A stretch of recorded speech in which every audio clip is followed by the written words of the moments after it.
Really too much of it. ER checking in with caterer Trevanne Donegal for her take on the ideal holiday spread.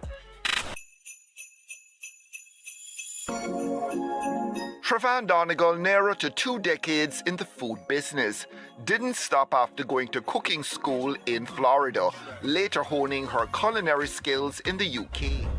Le Cordon Bleu in London. I feel like the experience I got at Le Cordon Bleu was beyond anything because you were trained by Michelin star chefs.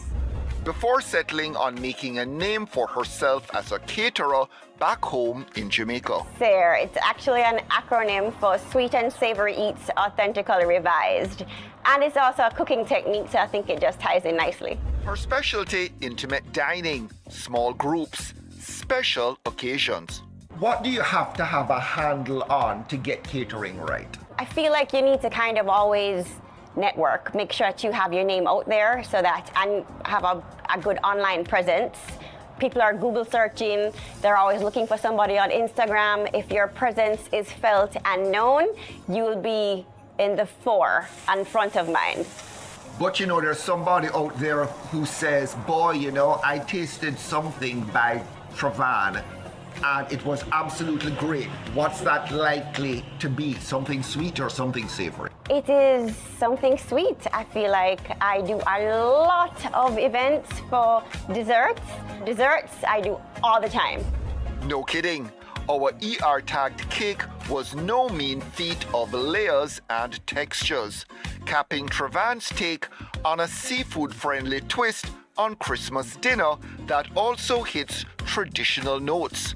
Weight Watchers, beware. We're going to be searing up some really nice lamb chops with a balsamic glaze and a little olive tapenade. We're going to be doing a rosemary and Dijon mustard chicken. What we're going to be cooking also is a really, really nice, beautiful piece of salmon fillet with lobster meat and colossal shrimp. So we've got quite a bit. I feel like I'm really shiny and sweaty.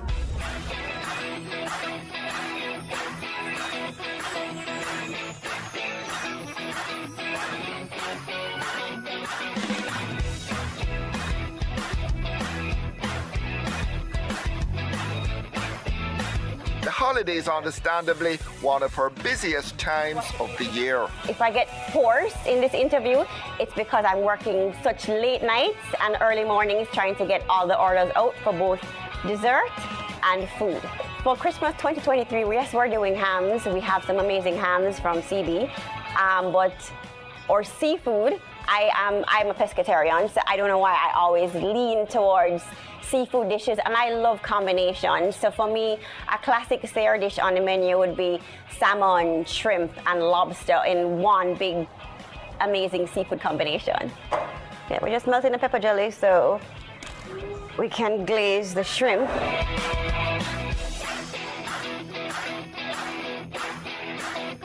You know, and some things you don't mess with, like a ham. Can somebody mess up a ham? They can you get a ham raw? You can definitely get a ham raw. Oh. You can overcook it, you can undercook it, it can just not have a good sauce, it can just, and as a matter of fact, buying the right ham in the first place should also be a concern because not everybody's ham is equal. So what do you have to nail if you are cooking a ham? You need to know the weight of your ham. You need to know how long to cook it for as per the weight, and have a really good sauce because that sauce and that glaze needs to caramelize on the ham, and kind of when you slice it, you kind of get all of that goodness together. And what's ham best paired with? Ham is best paired with, I feel like it hurts me because I don't even eat pork, but I feel like you could eat ham with everything. When I did eat pork, Christmas morning, there's a ham sandwich, there's, you know, you're eating ham all day, crackling, I feel like ham is a really, really good protein to begin with. I don't eat pork anymore, but God, it was good. So you miss it? I kind of do. Trevanne not one to cut corners, but as she says, it's all about being reasonable.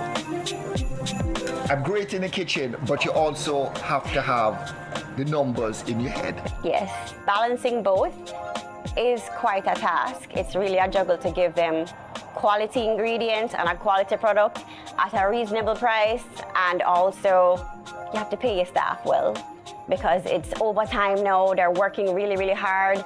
Christmas is around the corner. They might be working late Christmas Eve into Christmas morning. So you kind of have to factor those in, and everybody has to be reasonable.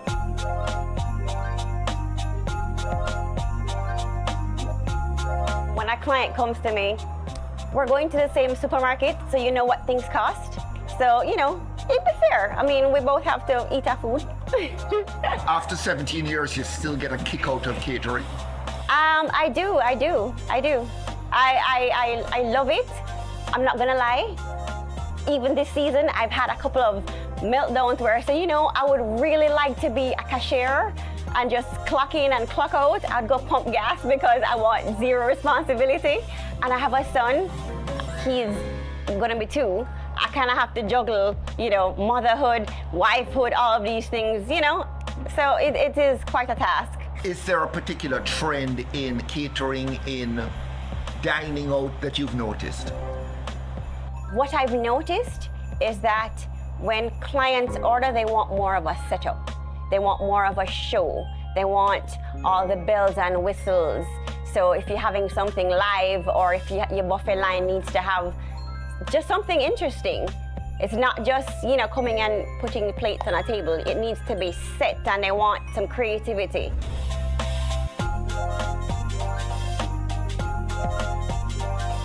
So here we have it, Christmas with Trevanne Donegal from SEAR274. We have an amazing lobster and shrimp stuffed salmon. We have grilled lamb chops. We have, of course, the star of the show, ham. We have Dijon and rosemary roast chicken. We have a twist on a mac and cheese, which is a pasta penne Florentine. And we, of course, we have to have a salad because we have to. And we have a brown butter and thyme cornbread. And no meal is complete without dessert. We have a decadent cake, which is layers of dark chocolate cake, frangelico liqueur, almond sponge, and of course the traditional Jamaican dark fruit cake, and miniature desserts, and a nice cozy hot chocolate station with all the liqueurs of your choice. It's a very Merry Christmas from my kitchen to yours.